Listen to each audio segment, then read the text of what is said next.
Hi, Devlin here, and welcome to Misunderstood Movies. Before we begin, I remind people this is my opinion and belief. You can disagree with me, and please comment if you do or don't in the comment section below. But please be nice about it. We're all movie fans here, and that's what's truly important. So be respectful to all. Today I look at the case of Funland, the 1987 dark comedy directed by Michael A. Simpson. It stars David L. Lander, William Wyndham, Bruce Mahler, Clark Brandon, and Robert Saatchi. The screenplay was written by Bonnie Turner and Terry Turner. What people expected was a horror about a gun-toting clown bent on revenge. What they got was a dark comedy about business and how downsizing can affect the people involved. Funland is misunderstood for a few reasons. Firstly, it is always grouped in the horror genre, mostly because any publicity of this plays up the final act, and the posters promoting it on video covers and such featured a really terrifying clown with a gun. I have seen a few different ones, and none of them portray anything close to resembling the clown Bruce Berger from this movie. I have also heard people say because of the gun they found it in the action section of their video store too.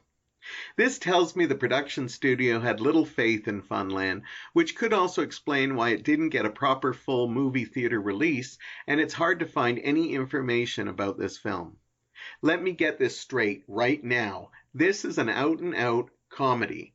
In fact, it's a dark comedy, and even though it revels in some very lowbrow humor at times, it actually does try hard to be a satire about how business works and how it screws over its workers and customers. It was written by the couple Bonnie and Terry Turner, who would go on to create two very funny shows, Third Rock from the Sun and That 70s Show. It's comedy that treads a weird line trying to appeal to two very different audiences.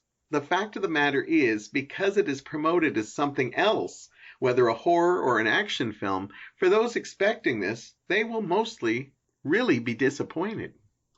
I myself went in thinking I was getting an 80s slasher film, and knew instantly that this wasn't what I expected. That being said, I laughed a lot. I thought it was really funny, and was saddened that the studio sabotaged this film by trying to con people into believing it is something it's not. The humor is not for everyone, and it doesn't hold up in these politically correct times. I'm okay with that, understanding a movie isn't real life, and I found a lot to enjoy with Funland. The satire isn't subtle, but makes a strong point. David L. Landers plays the clown in question, Bruce Berger, and yes, he does seek revenge and uses a gun at one point.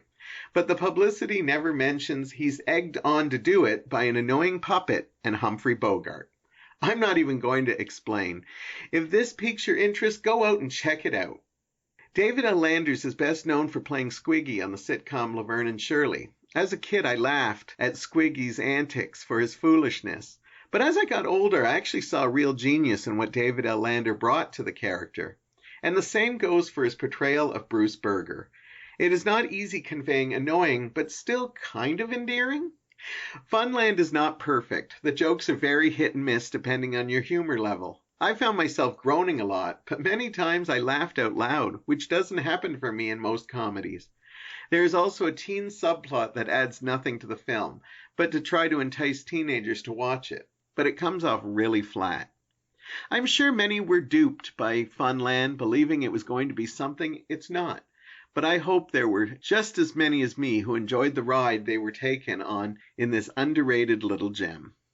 Now let me know what you thought in the comments, and let's have a conversation about this movie. Are you one of those who expected a horror or action and felt betrayed? Or are you like me and consider Funland a misunderstood movie?